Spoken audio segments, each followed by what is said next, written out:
ఈ రాజమహేంద్రవరం పుణ్యభూమిలో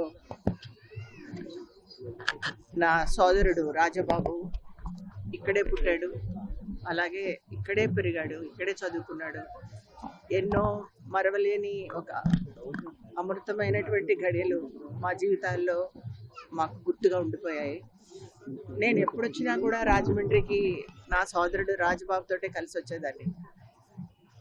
మొట్టమొదటిసారిగా నేను ఆయన లేకుండా ఆయన మమ్మల్ని వదిలి 27వ తారీఖున వెళ్ళిపోయారు.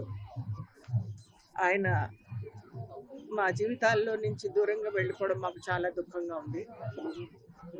ఆయన కుమారుడైనటువంటి సమ్రాట్ని తీసుకుని వచ్చాను నేను. ఎందుకంటే ఆయనకు గుర్తుగా ఎక్కడ పుట్టామో అక్కడే మళ్ళీ ఆయనకి ఈరోజు అస్థికల్ని నిమజ్జనం చేయడానికని వచ్చాము. ఈరోజు 7వ రోజు.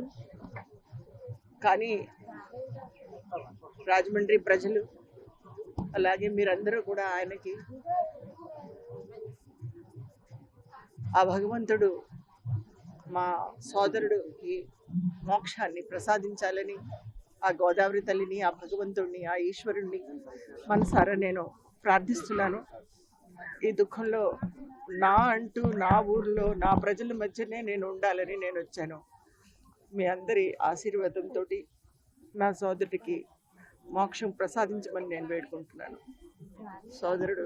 నా సోదరుడి కుమారుడు సమ్రాట్ నాతో ఉన్నాడు.